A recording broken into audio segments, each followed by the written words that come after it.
Local farm broadcaster Jared White covers the local agriculture news you need to know. Hear his reports by downloading the free WHOW mobile app. Bring it on. It's the Green Tag Sales Event going on now at Sloan's. Now get 4.9% for 60 months on John Deere Z300s and 500s. Or your plus size deal gets you 0.9% for 36 months on John Deere Z700s. 4.9 for 60 months and 0.9 for 36 months. Some restrictions apply. See Sloan Implement for details. Offer ends 8/2/22. How will you make the most of your mow? Find out at Sloan's today. Power up with Sloan's. 6 minutes after 7 o'clock is news time on this Tuesday morning. Top of the morning from the newsroom of Regional Radio and DeWittDailyNews.com. I'm Seth Lawrence with this expanded local newscast brought to you by Baum Chevrolet Buick in Clinton, your Silverado headquarters, and news streams to Facebook and YouTube. It's brought to you by Peterson Insurance, your Pekin Insurance agent in Clinton. DeWitt County State's Attorney Dan Markwell has a grim warning for the DeWitt County Board at last Thursday night's DeWitt County Board meeting as they prepare for the fiscal year 23 budget. Markwell says the no cash bail coming January 1st of 2023 is going to be detrimental to the county budget. He says there are processing fees and fines that will go away, and the county is going to have to account for that lost revenue. Since we were talking about money earlier, I just wanted to put everybody on notice. You probably heard about what's been referred to as the Safety Act that the legislature passed, which is going to be going into effect January 1, which is also known as the Pretrial Fairness Act. And it's going to affect law enforcement greatly, but it's also going to affect the county financially. So when we start getting with the Finance Committee and putting our budgets together this year, you might see some increases in what the various departments are going to be asking for. A couple things you need to be aware of. Currently, now at the jail, whenever anyone gets booked in, there's a processing fee of $80 for every inmate that goes through there. January 1, that's gone. We can't charge anything. So that's going to be a big hit of income. Currently, the judge sets bonds on people that are in custody, and for every case that gets charged and people are convicted on, the clerk's office gets 10% of those bonds, and that helps their operating costs to run their office. Those are going to be gone because there's going to be no more cash bond in the state of Illinois. People are either going to be detained or they're not. So you need to look at those former income streams and see, maybe go back a few years and take the averages and kind of calculate what our losses are going to be. We're going to have loss of income. According to Markwell, the county is also going to have to account for overtime and holiday pay because the new safety legislation requires criminals have a hearing within 24 or 48 hours, depending on the offense, and that's going to bring with it many requirements. We're also going to have increased cost. Under this new law, if nothing changes, all Class A misdemeanors, we've got to have a bond hearing within 24 hours, all felonies within 48 hours. And it's mandated right now that those have to be in person. That means on the weekends, on the holidays. So we're going to have to budget for potentially overtime for offices and holiday pay. This could mean on the weekends and basically 7 days a week, we're going to have court personnel. Someone from the clerk's office is going to have to be here because now I'm going to be required to file petitions. So the clerk's office has to be open for me to do that. I have to notify the victims. They have a right to be there, which means the courthouse will have to be open now on weekends, on holidays, if we're going to have these hearings. And the thing is, we're not going to be able to know that. Some weekends we might not have anything going on, but other times we will.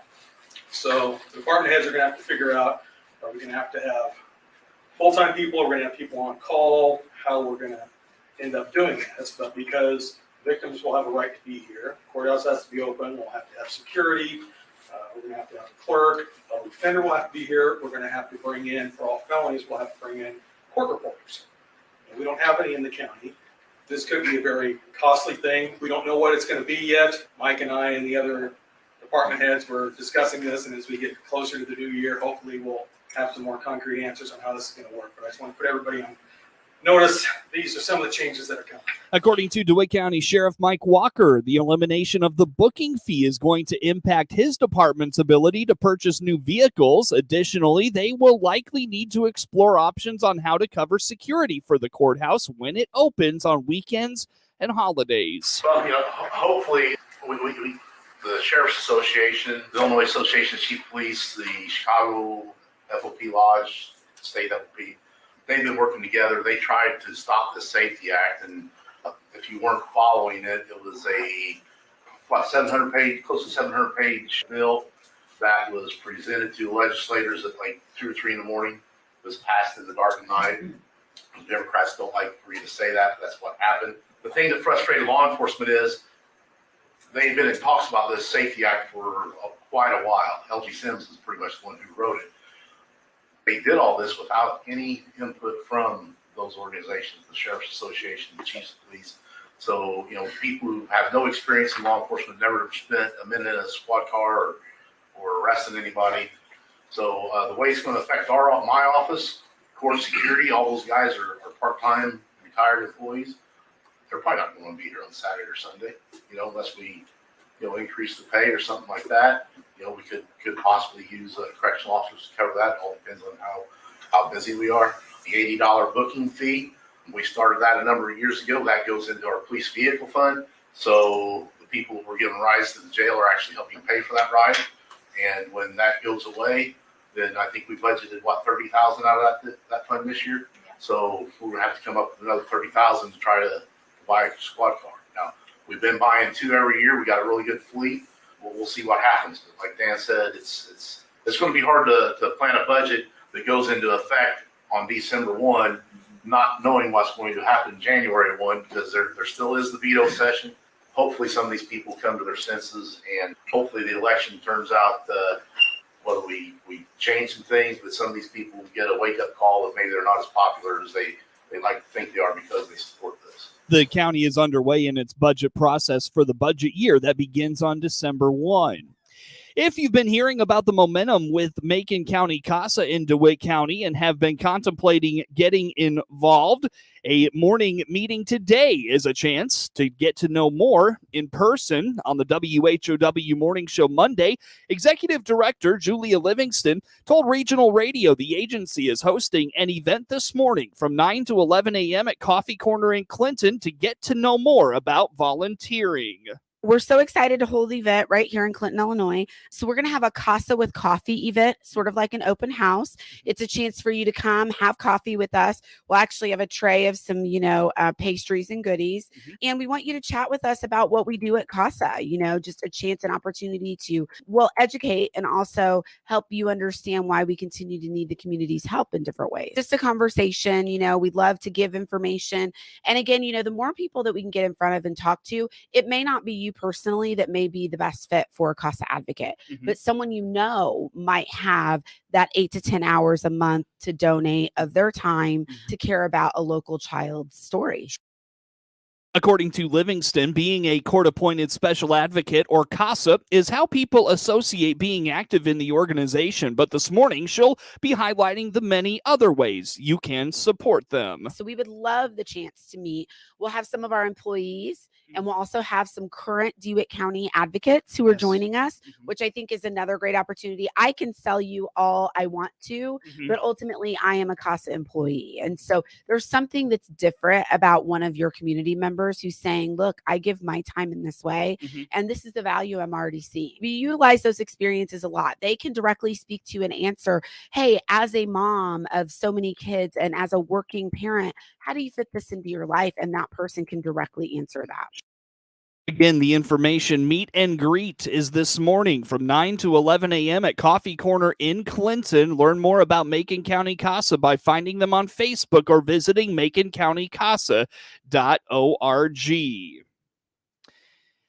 Park installation in Farmer City is part of an effort being taken up by city leadership to make the community a popular destination for leisure. Manager Sue McLaughlin says there is a new park going up on the far southwest side of the community that will have a lot of great features for kids of all ages. We have a nearly $300,000 playground that's going to start being installed.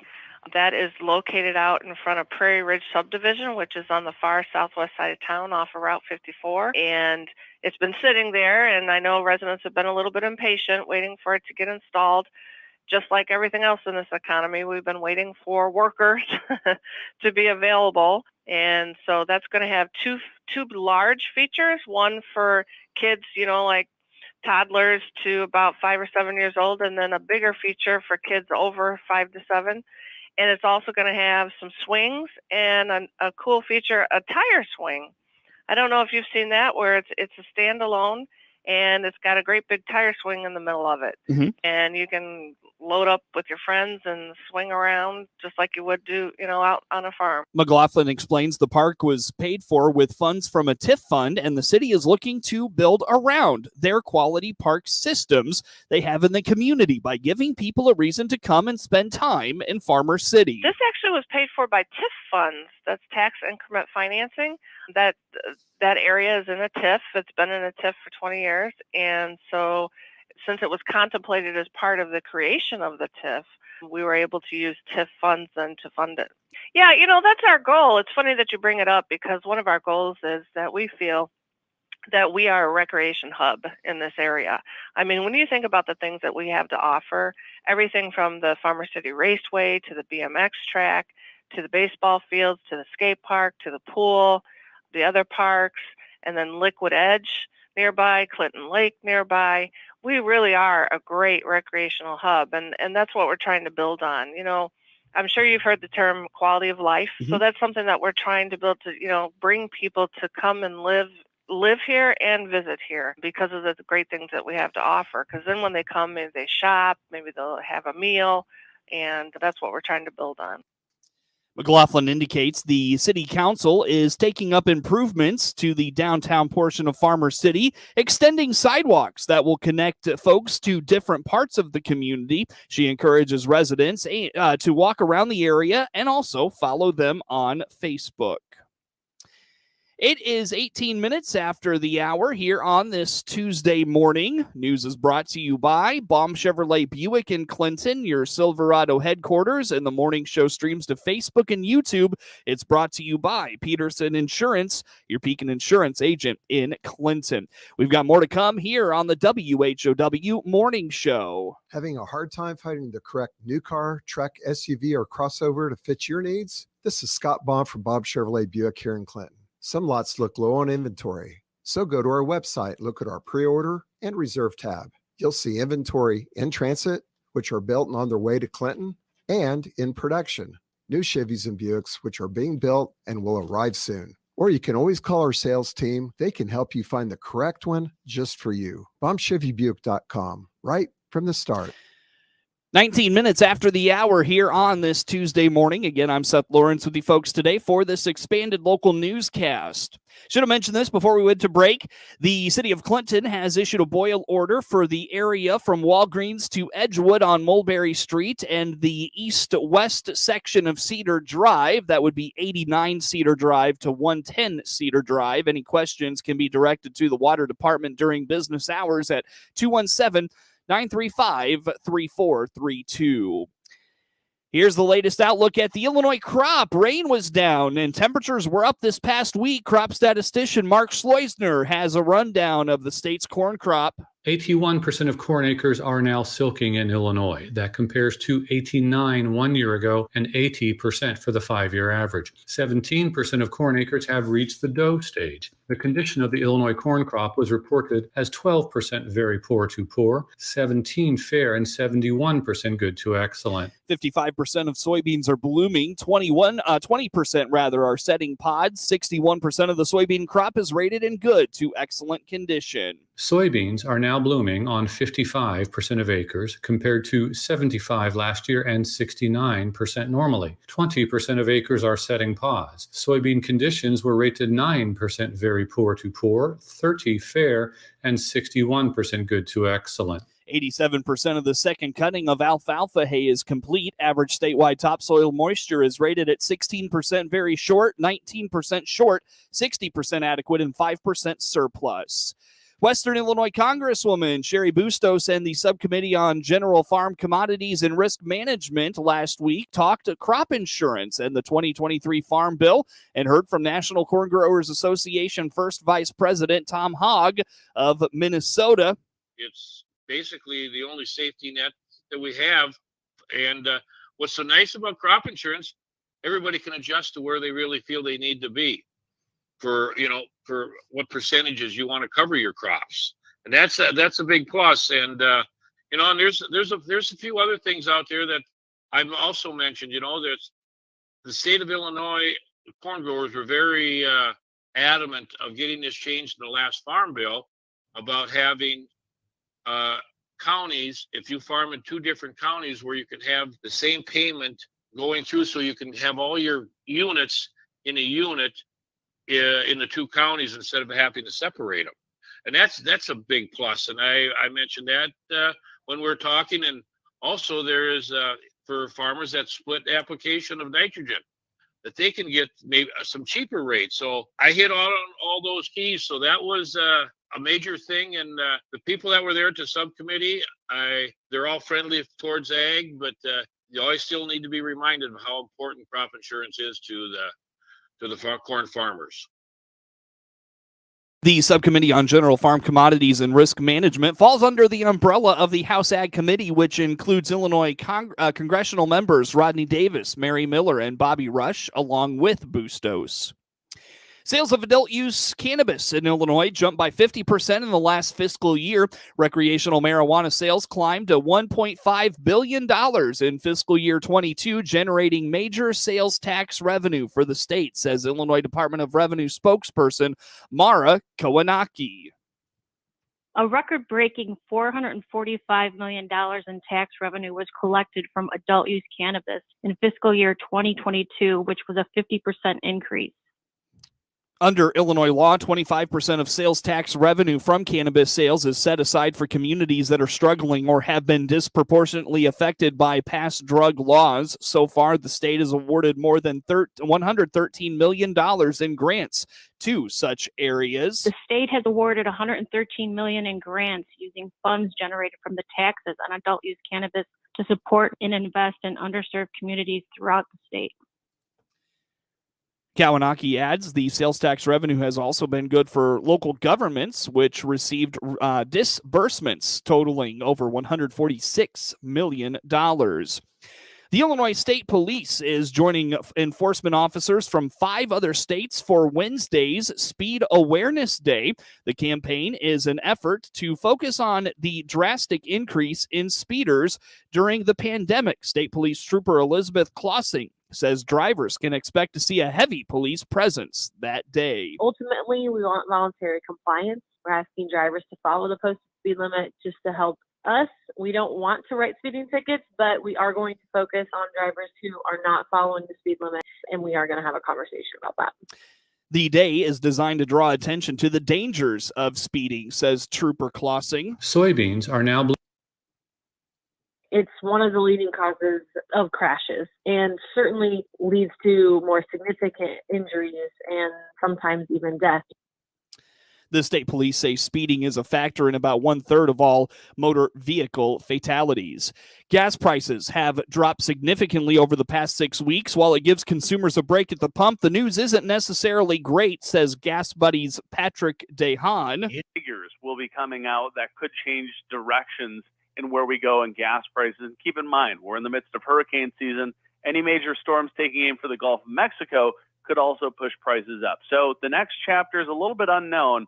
I'm hopeful that the decline may continue another week before we could either go lower or maybe we could pop back up.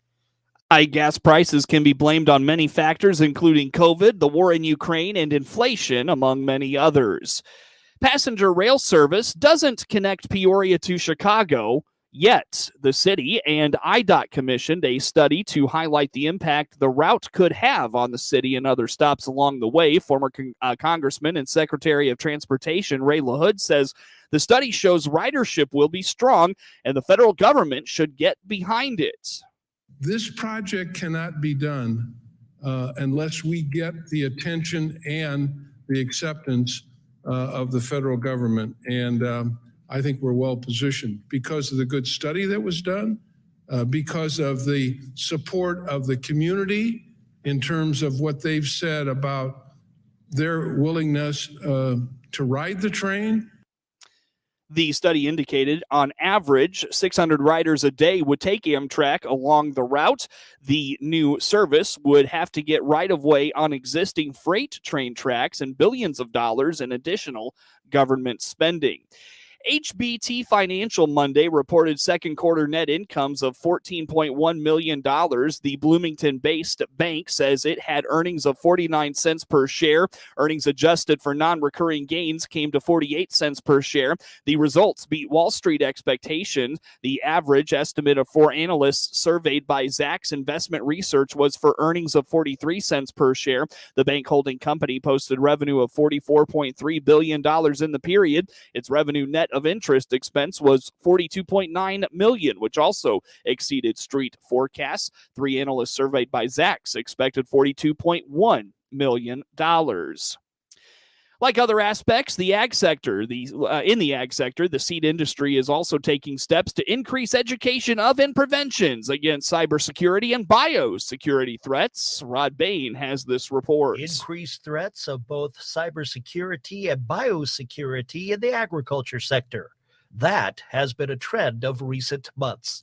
The nation's seed industry is no different. What with the various advances made regarding product and innovation over the decades. Research is the bedrock of the seed industry. We take for granted in the U.S. we got technology and innovation and biotech and those kind of things. And as Andy Levine of the American Seed Trade Association says about his industry, the seed trade is no different than any other business. You got to worry about your records, your employees' information, but then also you look at the genetics that each of our companies are looking at and the data-rich information that's there. And in a lot of cases is property of that seed company. Information that potentially could be illegally accessed or have access locked up by hackers. The challenge that we have is that the hackers are trying to go lower in the food chain. So looking at independent companies or regional seed companies or regional agriculture companies to just lock it up and then take their money. It's going to cost you $1 million to open it back up. And we've seen it in some situations with various companies that have had some challenges. Levine acknowledges increasing awareness of biosecurity and cybersecurity safety measures